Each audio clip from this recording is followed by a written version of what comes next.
Hello, my name is Mike Kenny. I'm a doctoral learner at Capella University. I'm in the Doctor of Education, Leadership and Management program. My career category is local, state, and national policy.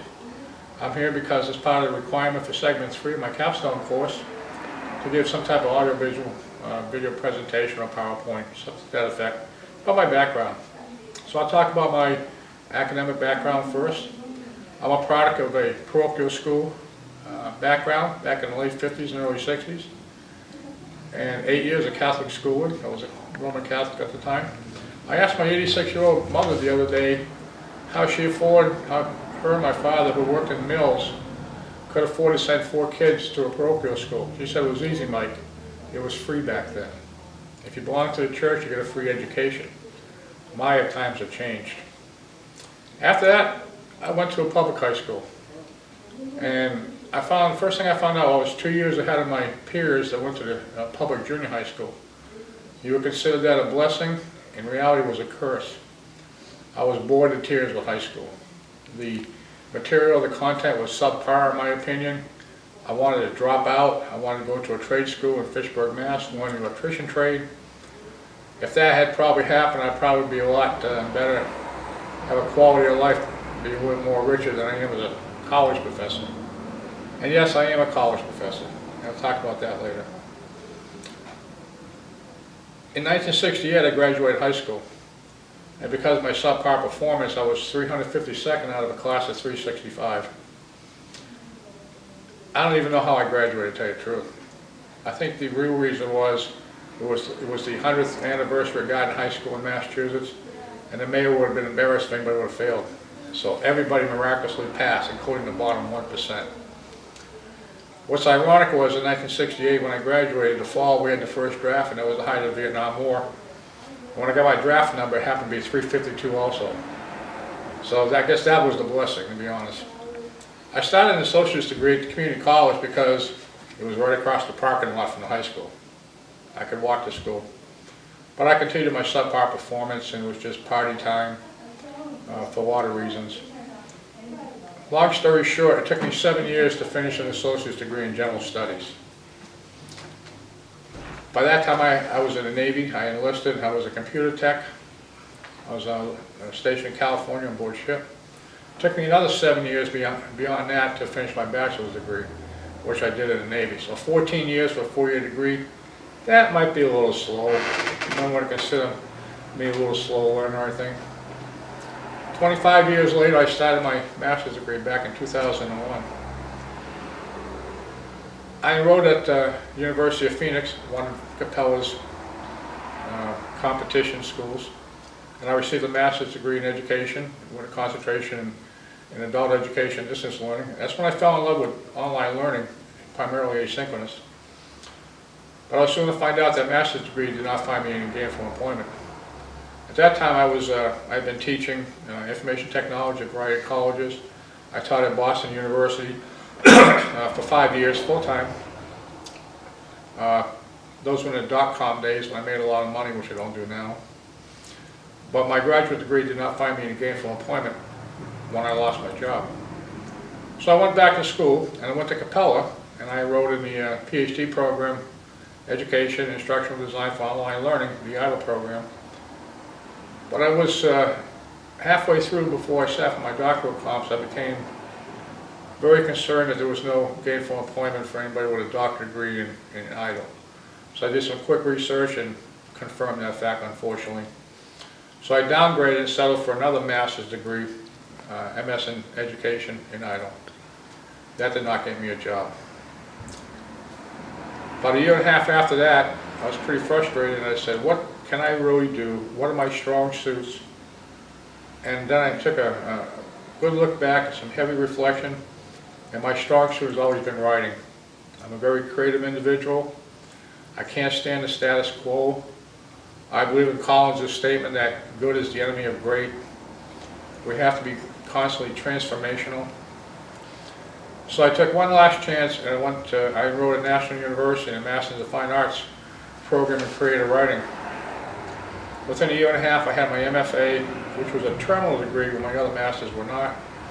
And all of a sudden, now I could teach at the junior college level. I could teach English composition. If anyone's interested, my first 2 master's degrees I'm probably going to put on eBay and see if I can sell them. Nice walnut or cherry frames, everything. I can't give you a transcript, you're going to have to work that on yourself.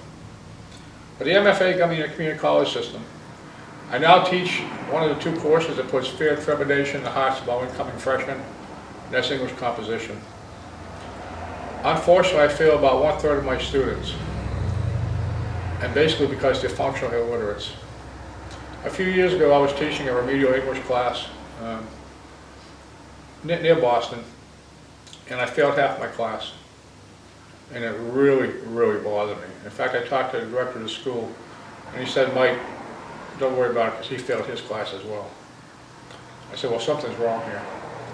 Then I came across a survey of top 1,000 Fortune 1,000 CEO companies, and they did a survey, what's really required for Americans today for education. Now, 30, 40 years ago, when you asked some potential college student what was the skill set that employers were looking for, they would say team player, ability to work independently, and so forth. The top 3 things that all these CEOs were looking for was the ability to read, write, and speak standard American English. Because if you can't be proficient in the English language, you're not going to make it in society, whether business or any type of vocation you want to get into. So that really became the theme for my doctorate dissertation, functional illiteracy. I have a burden for that.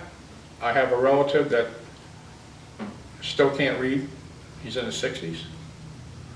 I don't understand. I just don't understand. I'm very fortunate having that broken school education because I'm an excellent reader, excellent speller, and it gave me the solid foundation to work with students. But still, I fail 1/3 of my students. I have a summer class right now. I'm failing 1/3 of them. It's for the same reason. They just don't have the skill set to make it in college and as a freshman. So I really need to know why. I really do.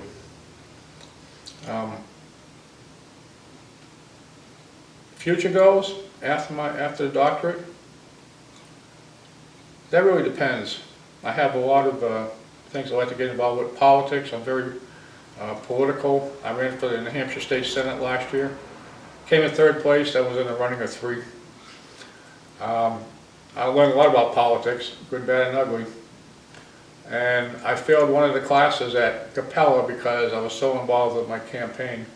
I didn't have enough time to put the effort into that particular class. And of course I repeated and got an A.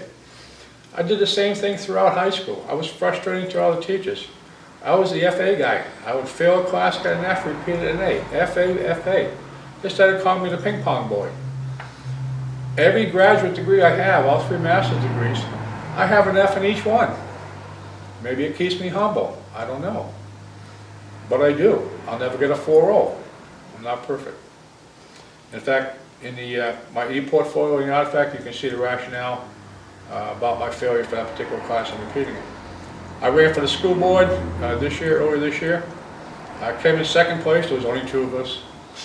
And, but I did get 48% of the vote. I only lost by 211 votes, so that made me feel a lot better, considering my Senate run I was crushed.